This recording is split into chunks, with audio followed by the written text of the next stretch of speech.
August 7, 1942. Japanese commanders called it suicide to fight Americans in the jungle. 182 days later, 31,000 men were dead. If you want to understand how logistics, not courage, decided who lived and who died, hit subscribe right now. This gets dark. Guadalcanal Island, Solomon Islands, where the dawn arrived like a promise and a threat at once. Salt air and the scent of freshly cut jungle met the men coming ashore, the wet sand biting at boots, the metallic tang of naval smoke hanging low, and the first light struck the wet surfaces with the cold glare of a world about to be measured in losses. Lieutenant Daniel Carter of the 1st Marine Raider Company stood at the waterline with his hands numb and his jaw set, watching small boats rock as men stumbled up onto the beach, their uniforms still dripping, eyes wide, voices tight with a single thought: hold the ground. 31,000 casualties, 182 days. Those numbers weren't accidents. They were logistics failures written in blood. The Japanese had called it suicide when Allied planners spoke of taking Henderson Field and denying the enemy a base for air superiority. And at 2 levels of command, there was an expectation that sheer resolve and combined arms would be decisive. On paper, the operation was straightforward: a sequence of landings, fortifying a perimeter, and bringing in supply ships. On the sand of Guadalcanal, reality was different. Mud clogged rifles, radios failed under stifling humidity, landing craft were stripped of armor, and what the planners saw as a short offensive began as an exercise in improvisation that would stretch into months of attrition. This narrative will reconstruct how a campaign that some in Tokyo derided as suicidal turned into a grinding machine that killed and removed 31,000 men from the order of battle over 182 days. And how logistics, not just courage, determined the fate of divisions and fleets. We will follow individual testimonies and operational documents to show how supply lines and ammunition counts became as lethal as any howitzer, and how a single airfield became the fulcrum that tipped naval engagements and land fights alike. Imagine a strip of coral and grass that would be named Henderson Field, and then live or die by the flow of fuel, by the arrival of crates labeled ration and ammunition, by the corridor of sea controlled or denied by destroyer escorts and carrier planes. Stay with us and see how the cost of a campaign was counted not only in bodies, but in failed resupply, in exhausted sailors, in destroyed destroyers, and in the slow denial of air superiority that turned the ocean into a killing ground. The strategic context was simple in statement and complex in execution. The Allied objective was to secure a forward base that could support operations to interdict Japanese attempts to isolate Australia and to blunt the expansion along the Solomons chain. For the Japanese, the objective was to protect lines of communication between their major bases in the South Pacific and the resource-rich areas to the north. Orders from higher command reflected this binary choice. Admiral Turner in the Southwest Pacific advocated speed, insistence on securing beachheads and then moving inland to consolidate a perimeter around an airfield. On the Japanese side, Admirals Yamamoto and Nagumo argued for counterattacks that would leverage night destroyer runs to deliver men and supplies and to interdict Allied shipping. The planners assumed that if the Allies held the airfield, they could project air superiority and thus protect convoys. The assumption faltered when the reality of tropical weather, limited docking facilities, and inadequate port facilities created a logistical bottleneck. The intent at the outset was offensive. The means available meant that each night would become a choice between leaving men ashore or moving them back to preserve ships. The first encounters were small in numbers and large in consequence. A patrol led by Sergeant Louis Mendoza probed inland on the 2nd day and stumbled into a Japanese outpost hidden in the dank shadows under breadfruit trees. A skirmish that produced a captured dispatch and a report that was more useful than the patrol had expected. 3 Marines dead in first contact. But the dispatch they captured changed everything. Tokyo Express runs, destroyer insertions every 72 hours carrying troops and limited supplies under cover of darkness. The document, a fragment of a logistics schedule, suggested that Japanese reinforcements would use destroyer runs at night to insert troops and limited supplies. At brigade headquarters, Colonel James Harold read the paper and felt a cold knot form. The initial firefight produced 3 exchanges of gunfire that smelled of burnt cordite and jungle rot. Men in soaked uniforms traded short bursts of conversation. "Contact front," Mendoza hissed. "Move left." "Grenade," answered Private Owens, fingers stiff, voice thin. "Frag out," called Corporal Singh, and then "enemy down." They were brief, clipped, mechanical lines, but they carried the human rhythm of fear and purpose. At the forward observation post, Lieutenant Carter sent radio back to the amphibious commander. The transmission broke up with static, and the reply was delayed. The discovery was a strategic revelation and a tactical alarm. Reinforcements would come at night across a sea that could be controlled by whoever controlled the air. That initial intelligence changed the way commanders thought about holding terrain and securing supply routes. It was no longer just about preventing a withdrawal. It was about sustaining a presence with ammunition and fuel. When the first major clash for perimeter control erupted, the scene was organized chaos. The defenders rotated through foxholes and hastily dug revetments, positioning howitzers on improvised platforms and stringing barbed wire in wet soil.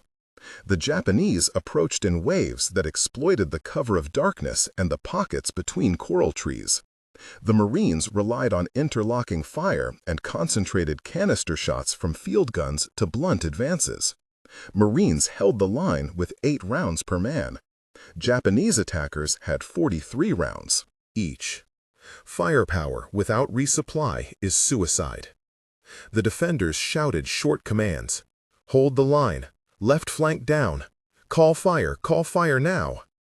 The attackers returned bursts, and in the trenches the conversations became the pulse of survival. "I am out," said one corporal, handing over magazines. "Here," another answered, fingers slipping with sweat. "I see men crossing the ridge. Keep them away from the wire. Give me smoke." These were 5 to 7 exchanges that held the texture of battle. The sensory field was full.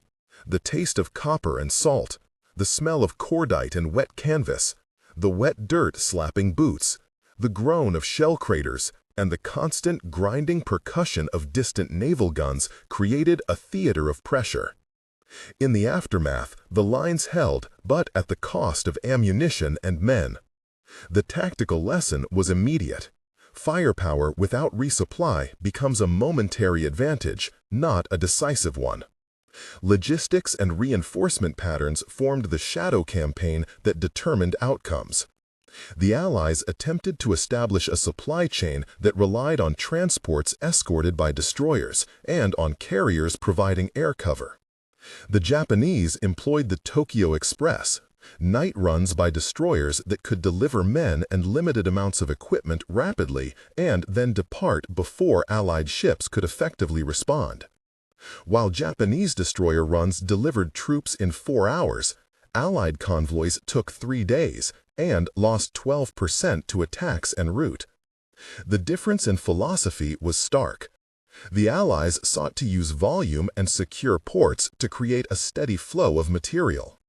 The Japanese accepted limited but relentless insertion of troops to achieve local superiority at critical times.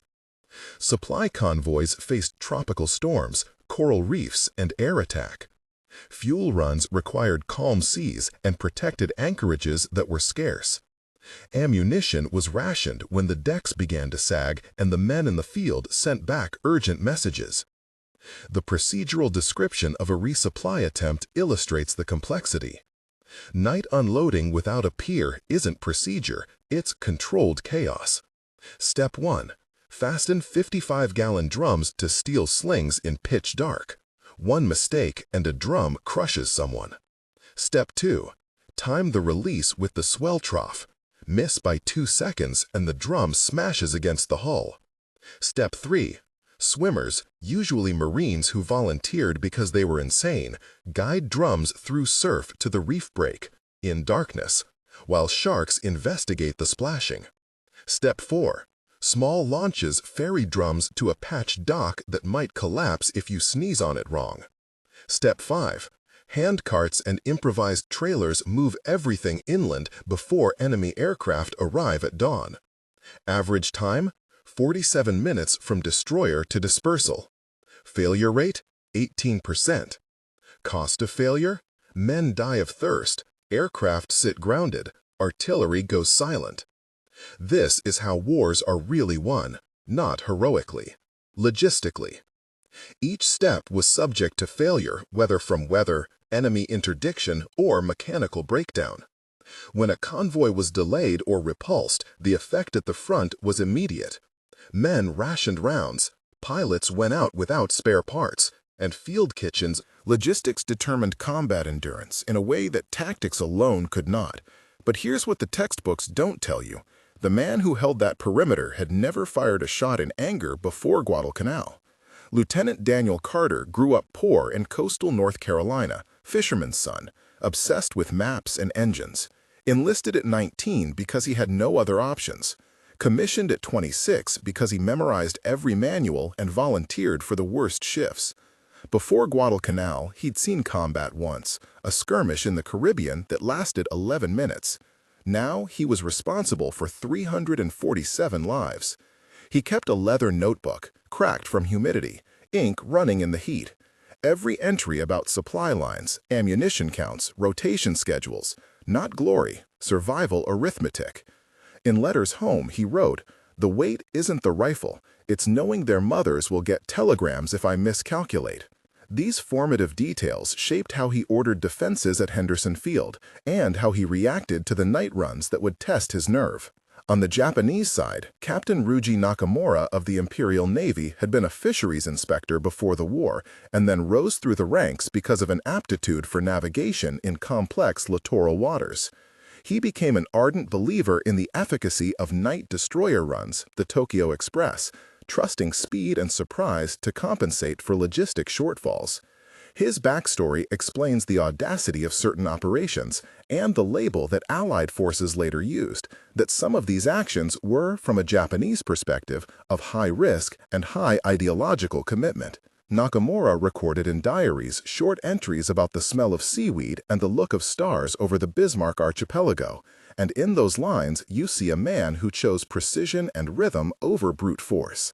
Each backstory is 3 to 4 thematic paragraphs that trace civilian skills transformed into military tactics and show how personal history filters into command decisions. In the larger theater of naval and air engagements, the stakes rose.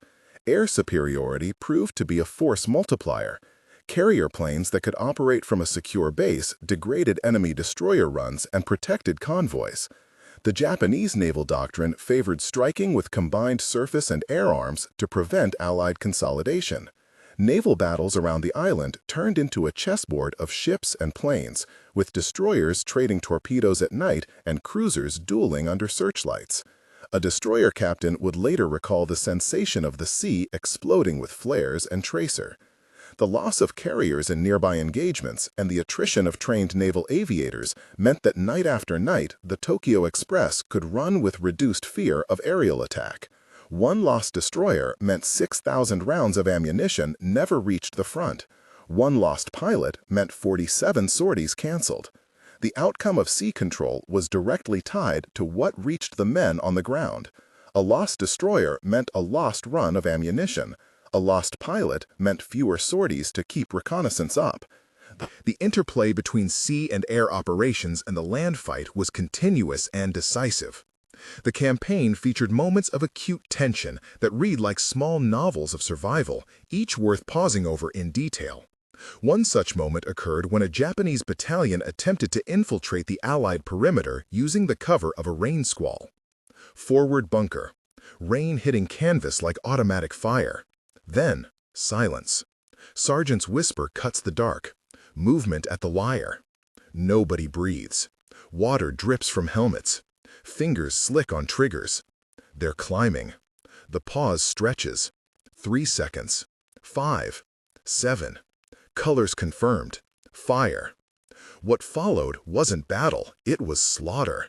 Green tracer hail. Men thrown back into darkness. The smell of cordite mixing with wet earth and something worse. 47 seconds of firing. 83 rounds per man. 21 Japanese dead at the wire. Then silence again. Just rain. And the knowledge that ammunition was now at 31%. The scene was sensory in 4 ways. The sound of bullets tearing foliage. The smell of wet earth and blood. The slick touch of rain on face and hand. And the sight of men thrown back into lower light. 3 destroyers were about to change the entire campaign. None of them would survive the night. Another moment of tension unfolded when a destroyer loaded with desperately needed fuel was hit by a bomb while unloading at a makeshift pier. The destroyer was halfway through unloading when the bomb hit. First, the whistle. Then, the impact. Then, a sound like the world tearing open. Fuel drums ignited.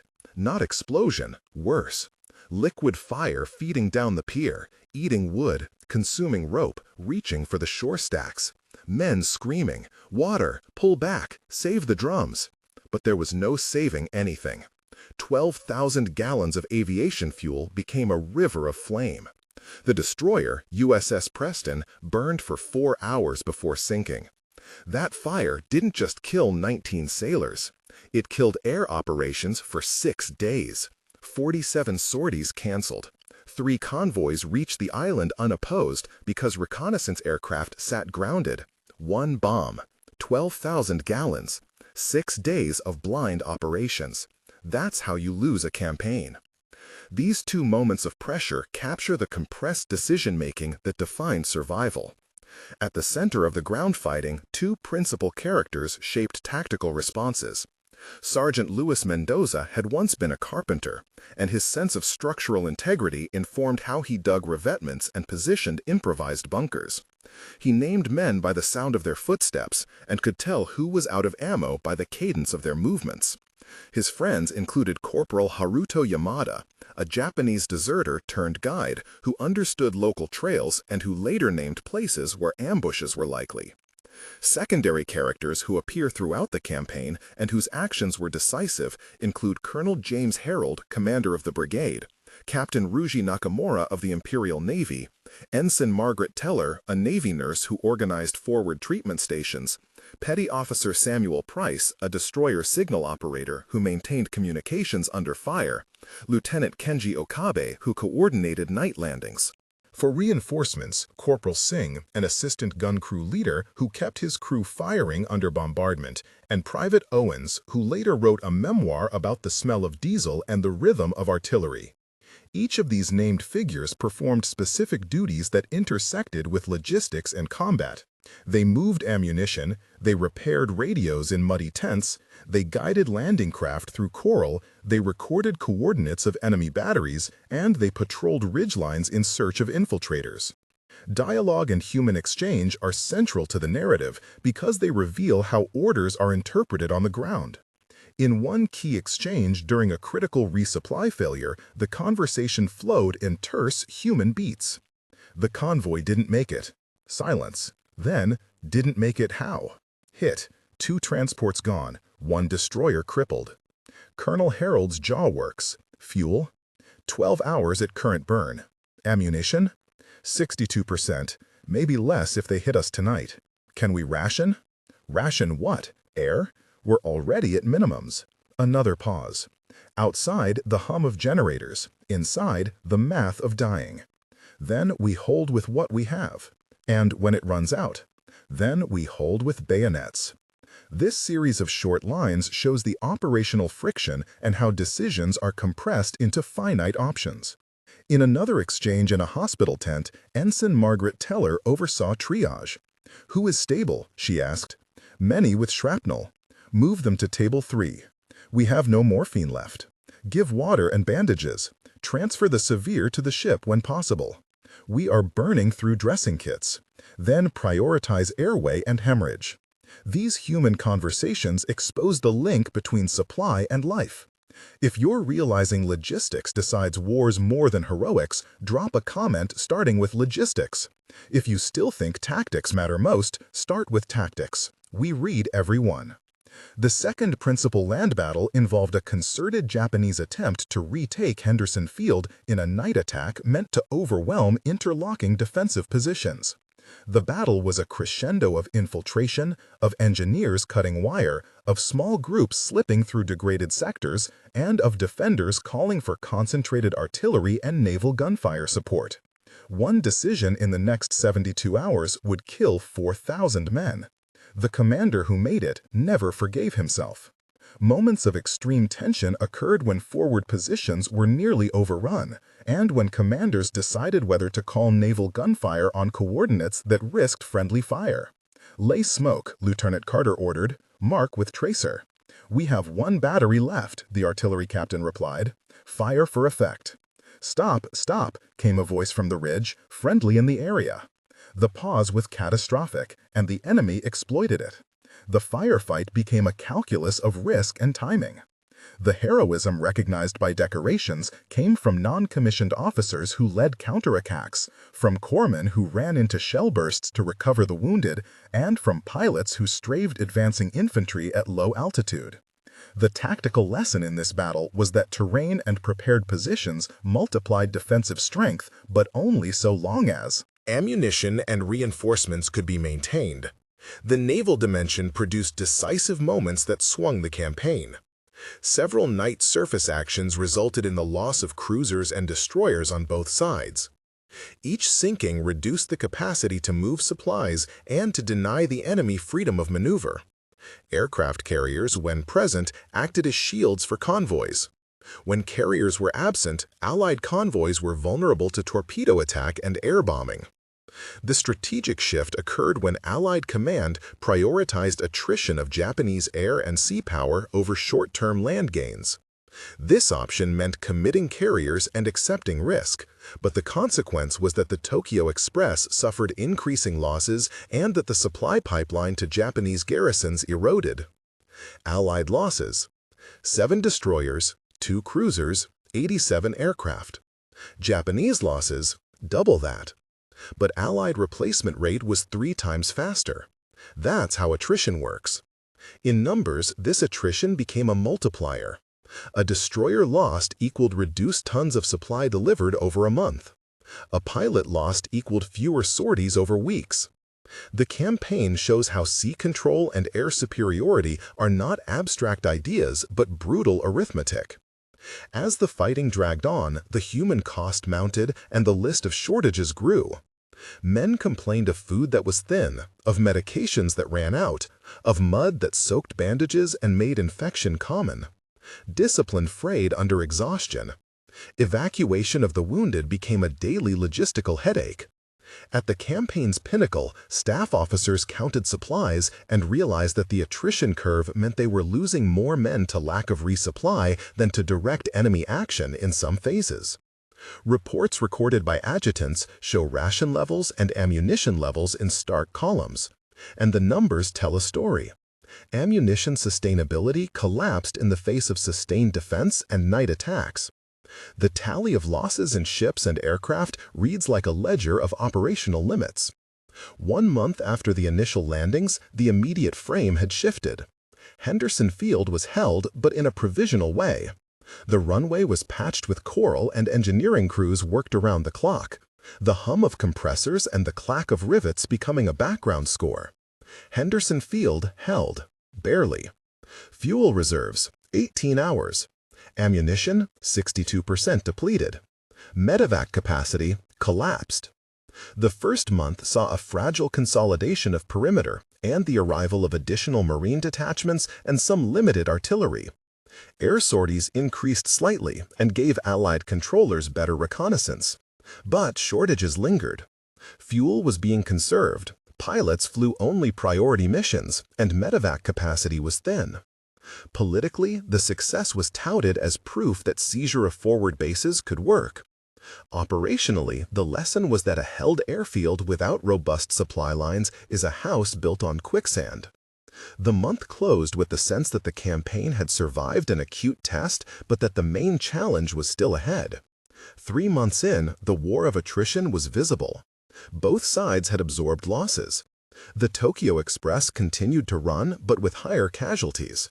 The Allies had improved their logistics by rotating convoys with heavier escorts and by using carrier-based aircraft in interdiction roles to choke off enemy runs. 90 days in, ammunition sustainability at 38%, more men dying from supply failure than enemy fire in some sectors. The attrition had begun to favor the side that could replace pilots and ships faster and that could rotate tired men out of the line. Medical facilities had become somewhat more stable, and field hospitals now performed surgeries and tent theaters with limited supplies but increasing skill. The strategic picture by this point showed that attrition was the real battle. Sustained pressure on supply chains, combined with interdiction and tight defensive engineering, was changing the balance. Weather also played a role, with storms sometimes halting sea traffic altogether. The 3-month mark revealed how patience and logistical adaptation could turn tactical stalemate into strategic advantage. 6 months after the first landing, the cumulative effect of attrition and improved Allied sea and air control had become decisive. The Japanese ability to sustain large-scale night insertions was significantly reduced. Losses of fast destroyer tonnage and experienced crews could not be replaced quickly. Allied carriers and air forces, having recovered from earlier losses and with better coordination between naval and ground commands, were now more effective at denying Japanese resupply and at supporting land operations. Henderson Field was no longer merely a temporary strip. It had been improved, defended, and used to project air power that interdicted enemy shipping. The human toll was heavy. 31,000 men had been killed, wounded, or rendered unfit for service in 6 months of grinding campaigning on land and sea around the island. The campaign demonstrated a harsh lesson. Courage is necessary but not sufficient. Logistics and logistics innovation decided outcomes. Planning that underestimates the enemy's ability to sustain a fight through inventive resupply will pay a price measured in ships sunk and in lives lost. 31,000 dead in 6 months. Comment SUPPLY if you think it was logistics failure. Comment COMNAND if you blame the generals.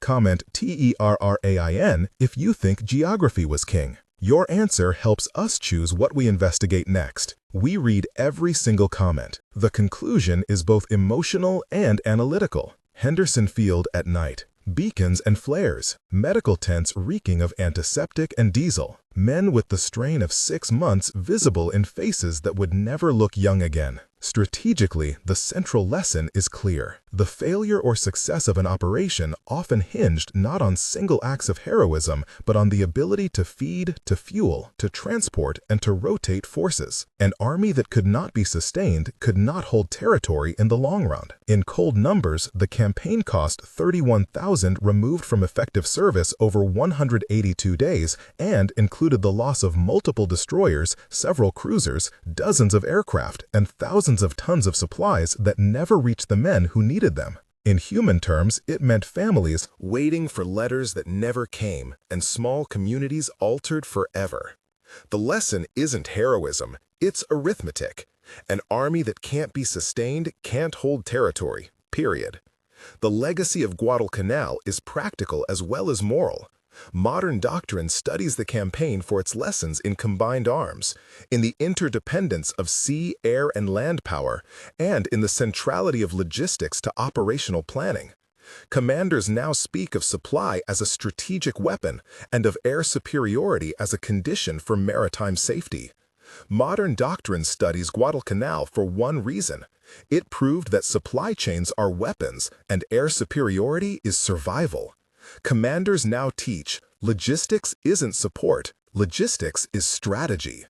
The families who waited for letters that never came learned that lesson in blood. If this episode made you rethink everything you thought you knew about war, subscribe. We bring documents and testimony to light, the real history where supply chains kill more than bullets. Next episode, how one failed fuel delivery condemned 800 men to death by thirst in the Pacific. Comment logistics if supply decided this campaign. Comment command if you blame the generals. Comment terrain if you think geography was king. Your answer helps us choose what we investigate next. We read every single comment. Thanks for watching. Now you know why 31,000 men died, and it wasn't from lack of courage. If this episode resonated, consider subscribing for deeper analysis that brings documents and personal testimony to light. We examine archives, compare reports, and interview historians to understand both the human experience and the strategic lessons. Your subscription helps sustain independent research and makes it possible for us to bring more stories that reveal how wars are really fought. Thank you for listening and for joining this conversation about decisions that shaped the modern world.